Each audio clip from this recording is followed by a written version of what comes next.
这时候楚玉红快步地走了过来，他没觉得吵闹的人烦，反而是内心欢喜。在他看来，这些人都是一吊一吊的钱呢。众位都不要吵了，我们马场可以进去，每人只需要花费500文就可以骑2刻钟。2刻钟的时间就是半小时，半小时就要花500文，其实不便宜。但是在这些富家公子眼里，这点钱当然不算什么。哎，原来是要收钱呀，早说呀，才区区500文，竟然如此磨磨唧唧。是，来，咱们有要进马场的，在这边排队交钱。马场的入口人不少，沈玉在人群中小心地打量楚敬宗，仔细地把他的样子记在心里。这是他第一次见到仇人的真面目，眼中的怒火想隐藏都隐藏不住。他的手紧紧地攥成拳头，强迫自己不要冲动。现在众目睽睽之下，不是动手的好时机。况且以他现在的实力也杀不死他，还很有可能被这贼人发现。沈玉努力地压制着情绪。小福宝带着小叶子去找沈飞了，毕竟玩了好久也都饿了。沈玉看到楚敬宗离开，才松开攥紧的拳头。其实他在太学，福宝书院就在隔壁，他要是有心，可以接触楚玉红那几兄弟，甚至豁出命来也能伤了那几个孩子。可是沈玉都没有行动，他知道自己的仇人是楚敬宗，至于他的孩子，他不想动。那些小孩都是无辜的，沈玉分得很清楚。他没有铲除楚敬宗所有亲人的意思，只想要楚敬宗一人死，哪怕是没了这条命，他也在所不惜。陈青山把沈玉的眼神收在眼底，什么也没说。此时半山腰处的裴先生接到了沈飞的口信，不再和宋山长打嘴仗了。宋山长带来的弟子在这里被福宝书院团灭了，他们在算学上真的比不了福宝书院这几个学生。沈飞当初收的这10个学生还真是考出来的，挑的都是有天分的，加上有了沈飞那种后世数学知识的传播，青山书院的学生完败。宋山长，时候不早了，咱们还是下山吧。宋丽算是看出来了，他们被算计了，因为他们出题都是围着算学，这是他们的强项。裴兄，刚才的切磋都是围绕着算学，科举考试不是只有算学这一块，还有四书五经，还要做文章以及吟诗作对。我觉得之前的比试不公平。我想和阮策比作诗。在下今日已出够了风头，还是下次吧。该死的，好气啊！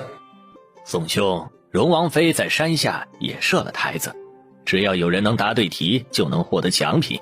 1等奖可是上好的陶砚，咱们不如去山下看看。陶砚是陶砚，1块陶砚可是值几百两银子呢。是呀，王妃真是大方。都别和我抢，陶砚是我的了。众位学子开始叽叽喳喳讨论起来。早知道山下有比赛，谁还在山上打嘴仗啊？至少山下的比赛不一定都是算学，他们一定能发挥所长。山长，咱们快下山吧。咱们去吧，我看山下很热闹，还有人在马场赛马呢。那好，裴兄，那咱们就下次再切磋，下次比作诗。裴楚淡笑不语，哼，下次没有下次了。诗词不是他弟子的强项，难道送给你找虐？他又不傻，谁愿意陪你玩啊？哪儿凉快哪儿待着去吧。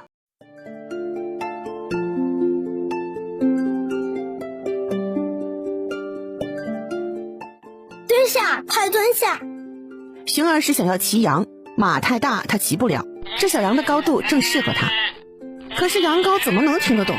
此时发出了撕心裂肺的羊叫，一直咩咩的叫个不停。师弟，快帮我按住它，我要骑上去。一儿嘴角轻轻抖动，还是认命的过去帮着寻儿按住小羊羔。寻儿有了外援，一下子就爬上了小羊的身上。哈哈，我终于也骑马了，快起来，驾！可是小羊羔根本起不来，寻儿看着小，其实还挺重的。小羊羔继续发出痛苦的喊叫。花花和恒儿两人坐在一边，看着这边的闹剧。发现没，师妹生的孩子都挺虎的。是啊，不聪明还得闹腾，像他们。护卫已经被打发得远远的，于是两人也是放松下来聊天。恒儿说完又是一脸黑线，现在想起来了，老三寻儿和他一模一样的脸，以后要是闹出笑话，外人很难分出来是谁做的，他们只会记得荣王府的3胞胎。这个荀啊，得好好教育才行。我打算自己搞点钱，用作研究的经费。不习惯啊，总要钱也不好啊。也对，他从前忘性就大，除了对实验记性好之外，其他的时候那脑子时宁时不宁的。哎呀，咱们这辈子是他生出来的，所以他下意识就把咱们当他的孩子，做事的准则也是根据他的标准。这也是没有办法的事啊。是啊，咱们这辈子就是他的孩子，他怀胎10月辛苦生下来的，怀孕的辛苦都是他经历的。其实算起来，咱们还是欠了师妹的。咱们要是不来，师妹她会有属于她真正的孩子，就像雪儿那样的，对她是全心全意的依靠和信赖。是啊，要是没有上辈子的记忆，该有多好啊。花花，你的性格可以改一改。我不是说你从前性格不好，而是你太冷漠了。这辈子是新的开始，不能被上辈子的情绪压抑啊。新生就要过不一样的生活。新生？对，新生，放下别扭，好好享受当下的生活。如果你需要钱，可以大胆的向他要啊。没那么简单。小叶子的眼睛贼得很，要是被他发现我私下有钱了，那个丫头一定得炸毛。而且她现在一点都不好骗。恒儿想到从前总喜欢偷偷捏他脸的姐姐，也是很无奈。那你想怎么赚钱？至少搞个庄子吧，私有的庄子，我还可以用于研究我的种子，顺便还可以卖钱。那我和你一起办，咱俩一起买庄子，我也研究点东西。恒儿来到大禹巢快3年了，还没有做实验，也是技痒难耐。不过从他出生就没去过实验室，因为只要他提出进实验室，就表示要和沈飞摊牌了，不能装糊涂了。你想清楚了，要进实验室啦？算了，长征掖着又没用啊，我绕回去摊牌吧。走吧，把雪儿带上，那个羊快被他压死了。是啊，这小子太闹人了，晚上回去我一定要好好和他说说，我从一出生就在给他儿子擦屁股。花花扑哧一声笑了出来。那行呀，你就用这个由头要一个庄子吧，他保准给你。必须的。此时沈飞正在楼上的酒楼招待杨夫人和朱夫人，并没有因为孩子没回来而着急，毕竟孩子们身边都有护卫，也丢不了。台上的比试已经正式开始了，沈飞出的题分了少儿组和青年组，毕竟2个年龄段是不一样的，考试的题目也不一样。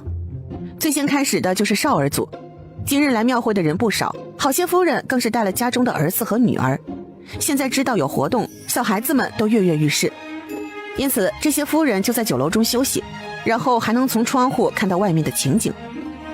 哎呀，王妃真是好想法，这个奶茶的味道真好，还有这小豆子软软的，很有嚼劲儿，我太喜欢了。杨夫人虽然也喜欢，但是喝的就比较含蓄了。味道确实是不错。2位姐姐要是喜欢，我可以送你们些奶茶粉，回去你们可以在家自己泡着喝。那谢荣王妃了。这时候下人领着花花和3胞胎一起上楼了。薰儿见到沈飞立即冲了上来。娘，我都想你了。咱们才一会儿没见就想我了？伊儿也凑了过来，把薰儿挤开。娘，还有我呢。这2个一模一样的小孩看着就很讨喜。沈飞拿出帕子给2个小孩擦汗。哎呀，小公子们还真是好相貌啊。这时候花花和恒儿也走了过来。娘，我们回来了。娘，2个孩子这2声娘给沈飞给整愣神了。沈飞没想到一向别扭不肯喊人的师兄师姐竟然会叫他娘，他整个人都傻掉了。花花这时候很无奈，走上前。娘，怎么没看到小叶子？沈飞从愣神中醒来，这时候还有外人在，不是问话的时候。小叶子和福宝一起在楼下看比赛呢。花花听到之后快步地走到窗户前，踮起脚尖往下看，果然看到了在下面大喊大叫的小叶子。小叶子正在卖力地鼓掌，小巴掌拍的也是啪啪作响。花花看到小叶子没事，也就放心了。这时候外面传来了铜锣的声音，杨夫人立即站了起来。比赛结束了，我们下去看看。方姐姐说的对，咱们也下去看看比赛结果。走吧，先下去瞧瞧，看看谁是第1名。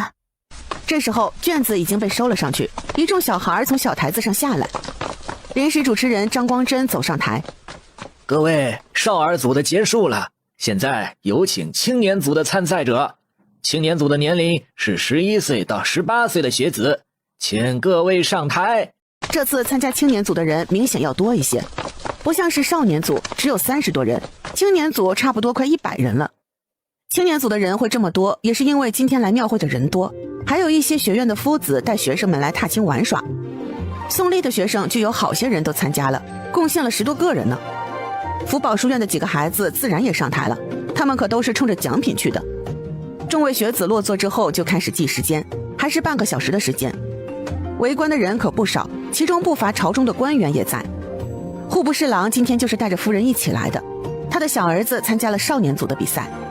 他看到卷子被收走之后就走了过去，想看看是何人批改的卷子。谁料就看到了两鬓有了白发的裴楚正在批改卷子。你是裴师兄？不知你是？师兄可能不记得我了，我是琼州邓金啊，我的老师是琼州方怀修。你也是老师的弟子？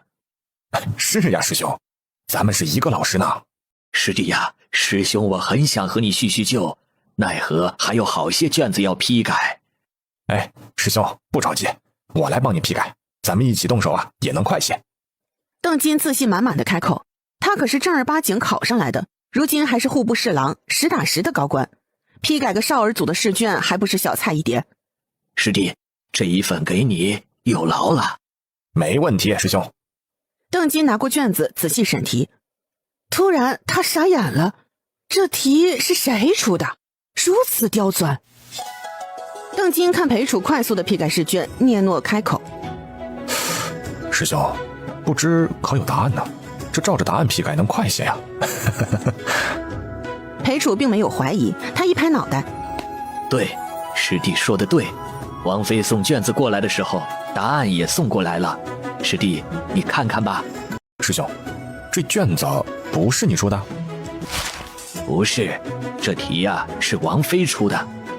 邓金木呆呆地接过答案，整个人像提线木偶一样。他缓缓地坐在椅子上。不仅少儿组是王妃出的，就是青年组的也是。师弟呀，我离开琼州多年，等咱们批完了，畅谈一番。好，师兄。邓金看着少儿组的答案，看到上面一些奇怪的字符，心中好奇，但他什么话也没问。他对照着答案开始批改试卷，卷子只有30多份，加上是2人一起改的，很快就批改完了。邓金完全没注意到他小儿子的卷子，想也知道成绩不怎么样。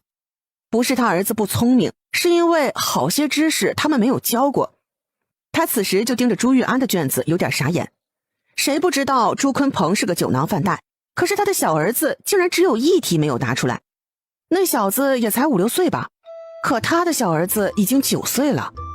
邓金又把自己儿子的卷子拿了出来，2个孩子的卷子做了一个对比，真是一比一个不吱声，这差距太大了。邓金心中七上八下的，又有些怀疑，难道他真的低看了荣王妃？那是一个一直藏拙的人。是了，荣王妃怎么能是普通人？他是个能血染霄云观的狠人，又能当朝让左安怀招供的奇人。没点本事怎么能开福宝书院，还偏偏开在国子监旁边？论起来，京城哪个书院有这样的牌面？师兄，这朱义安是你的学生吧？是，我是他们的启蒙先生。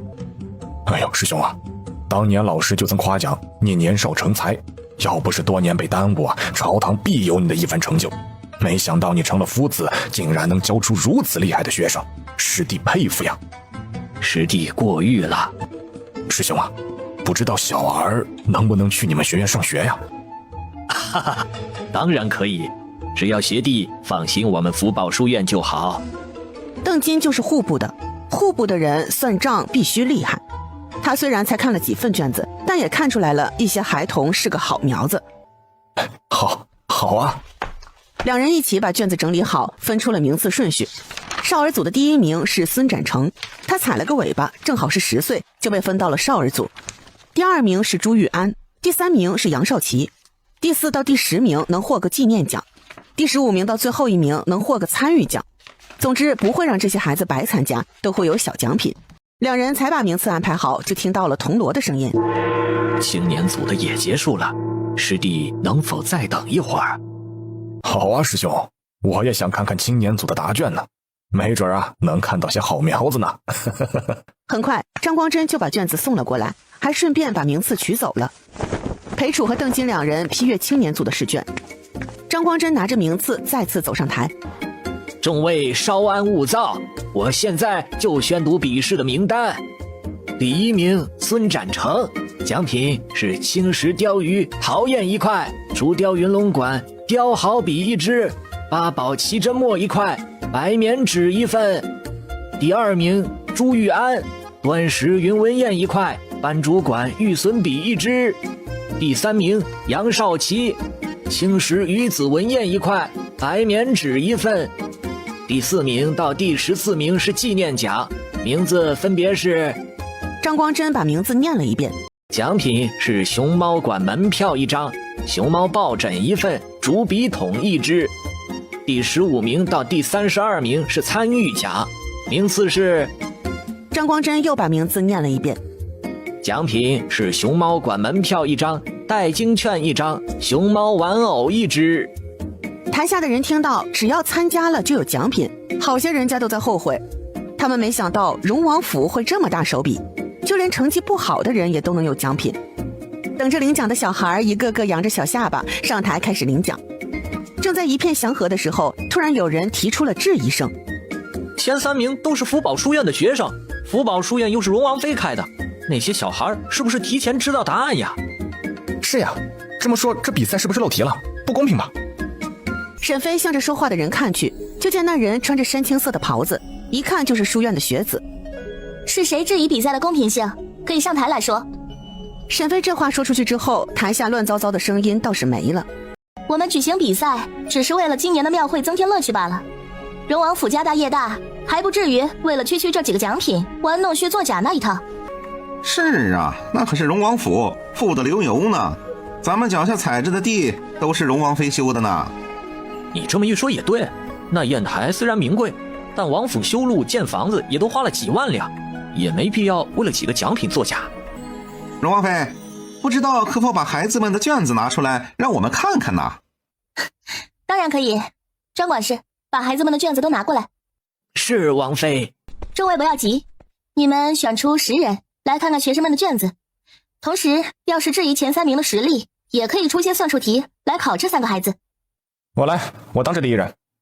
来人正是青山书院的学生王海胜。宋丽也没想到他的学生会冲出去，还说出了质疑之言，这让他的脸色不太好。毕竟王海胜穿着青山书院的学子服饰，好些人都能认出来的。宋丽这个山长不得不站出来。老夫也来看看少儿组的题目究竟是什么。不过福宝书院的算学确实不错，老夫在山上已经领教过了。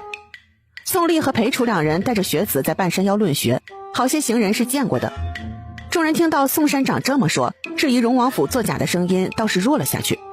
除了2人之外，还有几人也走进队伍中，一起跟着看着众小孩的卷子。其中有1名中年人，正是都水监的官员，他跟在队伍后面仔细地看着卷子上的题目，见到上面的三角形还有上面算出的角度，双眼冒光。他一下子就拿起了那份卷子，看到是孙展成的名字，激动地大喊：谁是孙展成？你站出来！这名官员正是都水使者曹茂恒。都水使者全面监督都水监的各项工作，包括水利工程建设、河道治理、航运管理等。曹茂恒作为长官，治理河道、水利都是要负责的。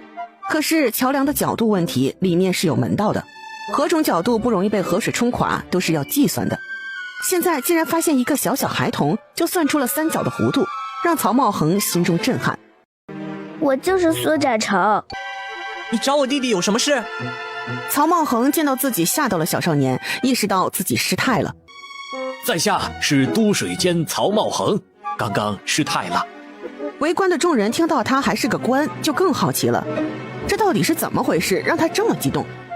孙展成，我再画一个3角的图形，你能否算出它的角度和弧度？大人，请出题吧。沈飞站在台上看着这一切，并没有阻止。少儿组最后一题对小孩来说是有难度的，只有这样的题才能分出层次，否则第一名就会有好几个。曹茂恒没有犹豫，立即把图形画了出来，交给了孙展成。孙展成两兄弟一起走了过去，开始看题目。这时候青年组的成绩也出来了，张光真在台上宣读了比赛成绩。当然，成绩最好的人还是福宝书院的学生。太好了，竟然算出来了！你们两个真不错，将来必成大器。在我们书院大班，我俩是最菜的。宋丽一个踉跄，脚下不稳，差点没摔倒了。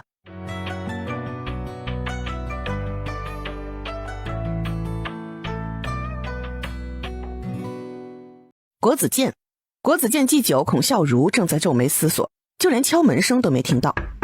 敲门的声音更大了，孔祭酒这才抬起头来。进来。大人，算学博士孟海福求见。让他进来吧。是。很快孟博士就走了进来。拜见祭酒大人。孟博士不必客气。你来是？大人，这是京城最近流行的试卷，我做了一些题目，但下官不才，只做出几道，还有好些题在下没有研究透啊。孔祭酒心中微微惊讶，同时内心还有些打鼓。这个孟博士该不会是来向我请教的吧？孔祭酒瞄了一眼被他扣起来的卷子，内心竟然有些慌乱。他老孔做到了祭酒的位置，在国子监他就是一言九鼎，最大的官了。若是今日被人知道他被试卷难住，那他的脸要往哪儿搁？孔祭酒扫视了一眼孟博士，心中则是给他记了一笔。孟博士并不知道孔祭酒的心理活动，见孔祭酒没有开口，继续道：大人，今年算学的考题已经出了，按照这个难度，那么福宝书院学生的底子岂不是要把名额包圆了？大人，咱们今年考试题目要不要难度加大一点？他这话出口之后，就在小心地观察孔祭酒的脸色。他之所以会有今日一问，完全是受了好友宋丽的嘱托。孔祭酒现在放松了，这孟博士不是来和他请教答案的，面子保住了。不必改动了，咱们算学就是要招收算学的天才。既然这方面突出，不管是哪个书院出来的，又有什么关系呢？还有一句话孔祭酒没有说，提高难度你能提高多少？你自己还好些题搞不明白呢。看来福宝书院他要亲自拜访一下了。是，大人。孟博士拿出了自己的卷子，刚想打开，就见到了孔祭酒拿起茶杯喝起茶来。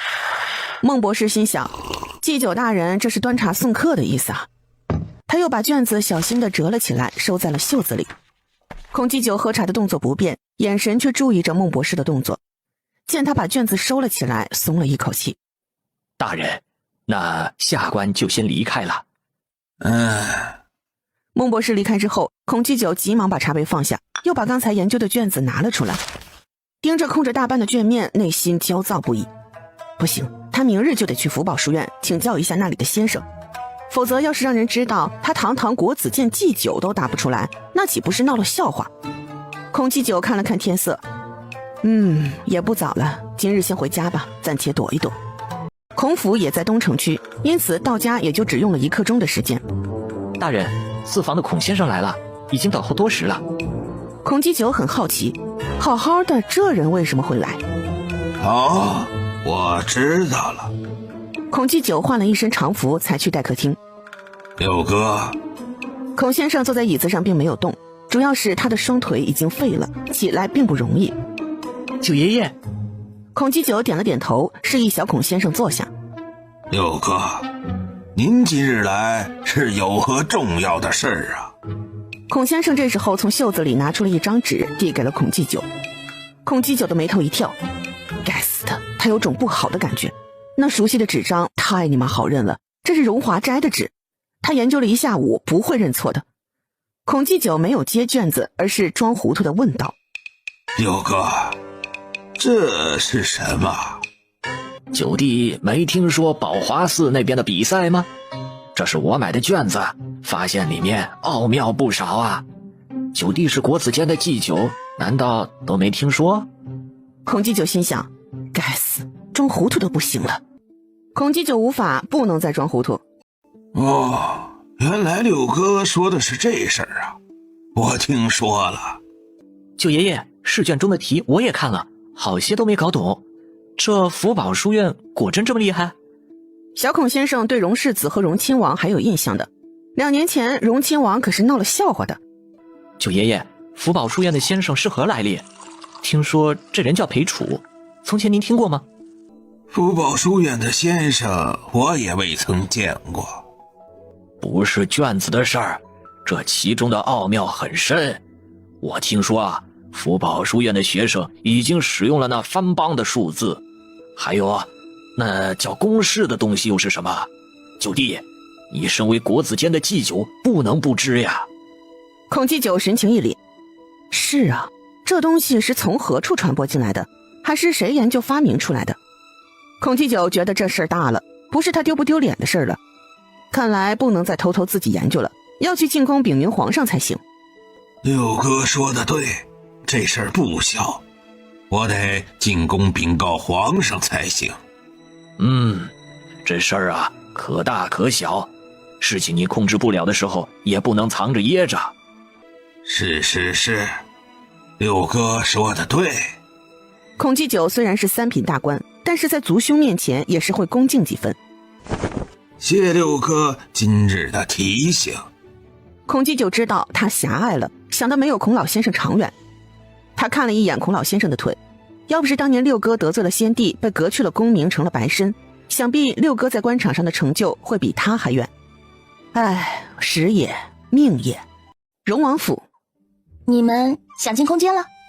我的身份你早就知道了？知道了。咱们之前经常在一起，你和师姐的小习惯我还是了解的。啊，好吧，暴露就暴露吧，他早就不想隐藏了。不管过去我是什么身份，我这辈子都是你的儿子，你不能厚此薄彼，只当寻儿和叶儿是你儿子，要对我和他们一视同仁。沈飞没想到师兄适应的这么良好，他反倒是有些怔愣。怎么，你不同意？恒儿的眼中一下子蓄满了泪水，他都已经开口叫娘了，师妹竟然不同意，他难道是嫌弃自己？我怎么会不同意呢？上辈子都过去了，太遥远了，咱们只管这一辈子。那就好。恒儿其实早就接受了重新投胎的事实，毕竟这辈子除了多些记忆，他真的是新生的，慢慢的从婴儿大小长到2岁半。那我和花花想要个庄子做实验。现在这是春耕的时候，我想实验一下我那高产的水稻。咱们家在辽东郡和北平郡倒是有不少地，只是那边的距离有些远。那不行，最好是近郊的田地才行。家里的2个庄子不合适。你父亲倒是有植田，那个地方行不行啊？也行，只要是水田就行。娘，我想在马场那边也要个动物实验室，你那么多钱，帮我建一个呗，要个豪华气派的。他觉得这声娘有点贵。好，重新在城外建造一个实验室。他们一家有3个喜欢搞科研的人，花花和恒儿总不能一直躲在他的空间里，那样也不方便，还不如在城外建一个呢。只不过距离可以选得远一点，别实验室再发生意外把熊猫馆给炸了。沈飞想到爆炸，还是把自己心里的疑问问出来了。你们2人要投胎，为什么不选别人的肚子啊？那样咱们也不会这么别扭了。我们当然也想像你一样，直接进入一个人的身体，重新活了。是啊，那你们为什么不呢？为什么？当然是因为不行啊！我俩和师父3人的魂魄困在实验室里，又没办法和外界沟通，我们唯一能重新活命的机会，就是通过你的肚子。所以我肚子里有了孩子，你们当初的魂体是可以看到的。我们可以知道你肚子里的孩子是男是女。哦，是这样啊。那师父呢？3胞胎是3个男孩子，师父怎么没在？哈哈，师父过不了心里那关，反正我出来的时候，他说他不要重新投胎。好吧，那个老头不愿意就算了。沈飞已经打定主意不生孩子了，那避孕药他已经研究出来了，已经吃了一段时间，没有怀孕的迹象，说明这药好使。行了，你们先回去吧，等你爹回来，到时候带着花花去池田那边看看。还有实验室的建造，那可不是小事儿。恒儿，你先自己规划一下，到时候还得去工部找人设计。好，好。广安侯府，广安侯头一次这么仔细打量小孙子朱玉安。往日他把目光和精力都用在大孙子朱玉明身上。玉安，你真的只有最后一题不会，剩下的都做了？祖父，我在学堂都学过的，会做有什么奇怪的？弟弟，你也会心算吗？朱玉安对了对手指，他的心算不是很厉害，现在只会2位数的心算。会吗？什么心算？玉明，你好好说说。朱玉明就把看到的事情说了一遍。祖父，就是这样，福宝书院的那几个学生随意出几个数字加减的，就能快速给出答案，很是厉害。广安侯听到朱玉明的说法，看朱玉安的眼神更热切了。玉安，你也会吗？朱玉安点了点头，然后又伸出2个小手指。我不厉害，我只能算出2位数算术。广安侯愣了一下，然后笑呵呵地揉了一下朱玉安的小脑袋。那祖父就考你2位数的好不好啊？好，祖父你出题吧。广安侯还没开始，朱玉明就忍不住了。29减去34是多少？55。45加上23是多少？68。朱玉明没有说话，而是看向了旁边人。大少爷，小少爷的结果都对。广安侯心中咋舌不已，这还是他的孙子吗？玉安，不错，不错。朱玉明显然也是很惊奇，这个小弟不简单，至少他不能张口就来。不能这么出，大哥你要这么出题才行。67加上45减去29减去38是多少？或者98减去34加上45减去29是多少？这要拐几个弯才行啊！像你刚才那么问没有难度。朱玉明略显尴尬，怎么办？他这个大哥在弟弟面前再次丢脸了，这弟弟压不住了呀。广安侯则是一脸吃惊地看着肉墩墩的小孙子，这是我孙子，我的孙子。广安侯突然觉得废物儿子也不是一点用都没有了，至少生的孩子是个聪明的。安儿不错，不错，算术如此天才。祖父不是我聪明，是我书院的夫子厉害，还有沈姨也厉害，他教了我们好些新知识呢，可有意思了。夫子厉害，安儿也聪明。他看了一眼站在一旁的大孙子，有些后悔当初送的不是这个，不过现在也不晚。广安侯这一瞬间已经有了决断。小福宝从皇宫回来之后，最先问了府中的事。徐慧，府中一切都正常吧？这次进宫还真不是小福宝主动去的，是皇上把他叫过去的，原因无他，当然也是因为卷子的事儿。小福宝自然是对皇上一顿夸沈妃，就差说他娘是天才了，可以无师自通云云。皇上只能一言难尽地看着小福宝，不再追问沈妃怎么会的那些知识。不过放弃追问原因，不代表皇上会放弃那些先进的知识。在知道福宝书院只有2名夫子，而且还算不上有才华的时候，他直接给福宝书院赏赐了2名夫子，明面上是来当夫子的，实际上是来偷师的。小福宝知道了皇上的小心思，他也不在意，反正夫子的俸禄是皇上掏钱。没有什么异常，只是2小姐和2少爷去了王妃的院子，3人在院子里待了好久才出来呢。你说只有花花和恒儿2个孩子，其他的孩子不在？不在。小福宝想到花花的异样，他知道花花和娘亲来自同一个地方，一个非常先进的世界。可是二弟恒儿呢？这小子从前很正常啊。走吧，去墨轩院。小福宝刚到墨轩院，就听到了叫声和闹声。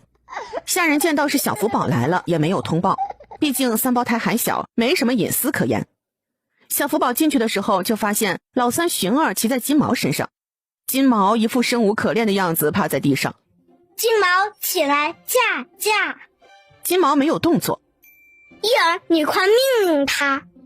玉儿翻了一个白眼，他也不是人，听不懂人话。寻儿觉得没意思，从狗身上下来了。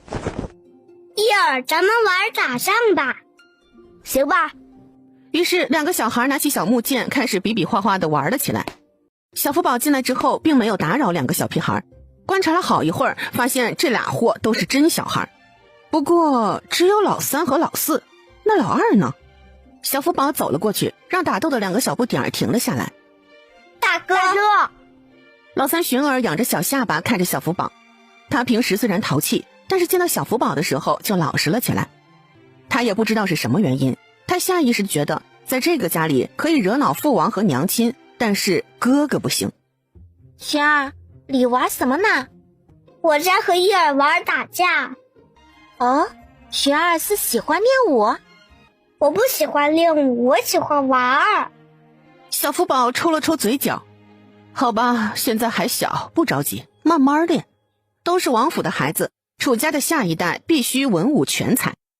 练武也是很有意思的，从明天起，你们3个就早起和我一起练武，好不好？寻儿很想说不好，但是看到小福宝的眼睛之后又不敢了。他看了伊儿一眼，想让弟弟帮帮他。伊儿自从小福宝来之后，就尽量减少自己的存在感，谁想到竟然被点名了。他目光幽怨地看了一眼老3寻儿。小福宝也注意到了伊儿。你想练武吗？很有意思的。伊儿看了一眼自己的小身板，无奈点头。哦，我想。那就好。怎么只有你们2个？恒儿呢？恒儿，快出来，大哥找你。恒儿本来在房间里仔细地画着他的实验室，他要趁着这次新建实验室把空间弄得大一点，谁料就听到了寻儿的喊声。恒儿，恒儿，我来呢，找我什么事？我不是说不要打扰我吗？恒儿刚出来就发现了背着小手的小福宝。恒儿仔细地打量着这个哥哥，他也听花花提过，这个哥哥能量很大，是可以命令太子的存在。皇上和太子2人都对这个哥哥好得不得了。他虽然好奇这个哥哥有什么能力，但他自身也有秘密，所以很少往小福宝的身边凑。小福宝想到徐慧的禀报，看着恒儿直接问出了口。你和娘亲是来自同一个世界？恒儿懵了，我操，搞这么大的吗？他一点心理准备都没有，整个小人都呆住了。小福宝见到弟弟这个呆愣的模样，笑了出来。来吧，咱们俩单独谈谈。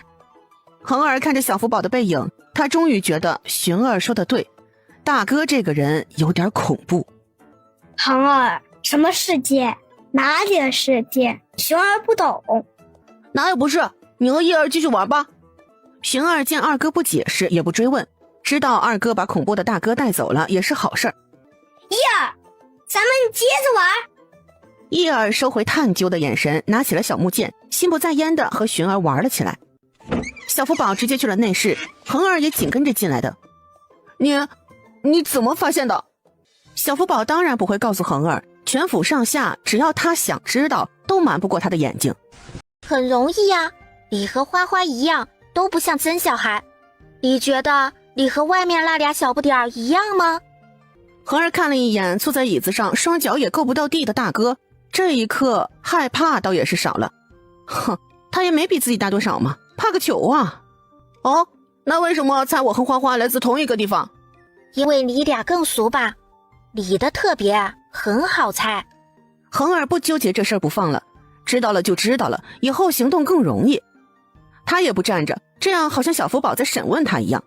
既然知道了身份，谁还惯着谁呀？那你呢？你又是谁？小福宝的身子一顿，刚刚慵懒的身子都僵硬了瞬间，但很快就掩藏了自己的情绪。我是谁？我当然是你们大哥。哈哈，既然知道我不是真小孩，你该不会忘记了自己曾经说了什么吧？哦，什么？我怎么不记得呢？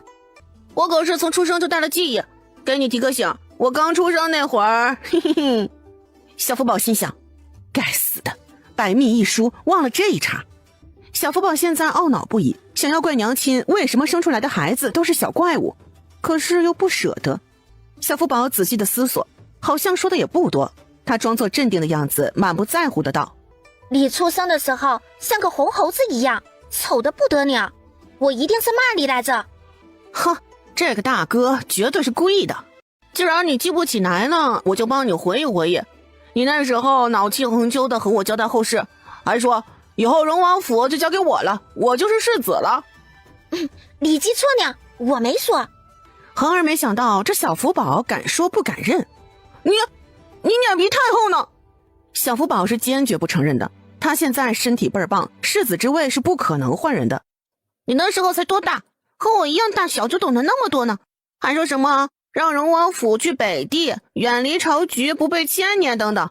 哼，我看你身份才有问题，你该不会和我一样也带着记忆投胎吧？小福宝承认他大意了，在双胞胎和三胞胎小的时候他就暴露了。那时候带着花花和小叶子进宫，花花老老实实的坐在一边听他训斥太子的时候，他就暴露了。不过花花的嘴巴很严，没有在娘亲面前暴露他的底。可是这老二恒儿的嘴巴严吗？小福宝不确定。我从小就聪明，天生的。恒儿只是炸一下小福宝的，他就是觉得这个大哥不简单，炸一炸他，看他能不能露出马脚，而且怀疑他带着记忆，但他也不知道小福宝前世的身份。他也问过花花，但花花只是摇头不肯多说。或许花花也不知道，恒儿也不寻根究底，他自己知道是怎么回事就行。哼，你说是就是吧。不过等他有了真实的数据，他一定狠狠地敲他这个大哥一笔。哼，咱们且看吧。小福宝本想和弟弟好好谈谈的，但差点被这小子给试探出老底，以后得更小心了，谨言慎行才行。就是小婴儿也不能放轻松，尤其是娘亲生的宝宝要特别小心。小福宝眼珠一转，一个想法出来了。明天早上你和寻儿他们一起和我起舞吧，锻炼锻炼。行。早饭过后你们3个一起和我去学堂吧。我就不用了，我在我们那里学你很高档。娘亲在大禹曹也是文盲。哈？况且你不去，寻儿也会闹着不去，你必须要去。好吧，我也去学堂。你们3个年龄也大呢，该给你们配专属护卫呢。恒儿狐疑地看着小福宝，这个大哥操心的真的比父亲都多。和小福宝比起来，那个在军营的父亲好像成了摆设一样。小福宝出门，那身边的护卫和随从个个人高马大的，气势看着都吓人。恒儿可不想自己身边都是小福宝的人。我们还小，没必要了吧？小福宝一愣，然后就想到了其中的关键。哦，那等娘亲给你安排吧。说完从椅子上下来，走呢。于是转身离开了。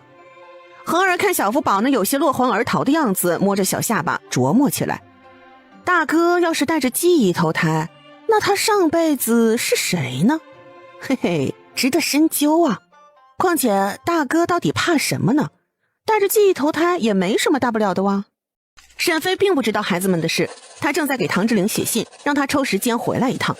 毕竟花花试验田的事情迫在眉睫，错过了时间，水稻的成熟度就没了。植田和私有田产不一样，真不是你自己说想种什么就种什么的，必须要朝廷同意才行。所以这件事还要唐之灵亲自去工部屯田司说一下才好。彩霞，你让江儿把这封信尽快给王爷送去。是，王妃。彩霞刚走，就有小丫鬟禀报二少爷来了。恒儿，让他进来吧。沈飞不明白，这都要睡觉了，恒儿找他干什么？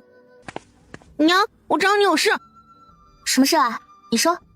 大哥今天说呢，要送我们护卫的事，我想问问王府的护卫都是哪里来的？你说那些人啊，可能都是皇上赏赐的吧。恒儿一拍脑门，他就是想的太多，还想着来问，早就该知道，问了也是白问。小福宝给你，那你就收着呗，他身边的人都蛮厉害的。恒儿当然知道，他还想着抓大哥的把柄呢，怎么能要他送来的人？那样他还能偷偷做成什么事儿？恒儿从前听说娘和小福宝是一伙的，他还不相信呢，现在真的知道了。哦，我知道呢。不过江二、江七、江八、江九这4个人是你外公送过来的，他们曾经是江家的护卫。啊，那我想要江七、江八、江九3人行吗？行儿和义儿，我们3人1人1个，选他们3人当贴身护卫。沈飞不明所以，他好奇地看着恒儿。你和你大哥吵架了？没有，我就是看江七他们好。嘿嘿，沈飞显然是不信的，但是也不反对。行，那就把他们给你。嘿嘿，太好了，大哥说明日就带我们3人一起练武和去学堂。沈飞想到小福宝曾经那么排斥上学堂，抓都抓不住，现在倒是想让3胞胎去了，还真是有难同当啊。行，去吧，去学堂也好，还有的玩。小福宝上床前听到徐慧禀报，笑了出来。小脑二也算是你有脑子的，不错，不撒挺好。徐慧淡笑不语。暗卫还是要准备，不要让小脑二他们知道就好。是，世子。小福宝挥了挥手，徐慧也退了出去。小福宝躺在床上也觉得新奇，娘亲的孩子还真的不简单。不过聪明总比傻的好，娘亲和那人还真是来享福的。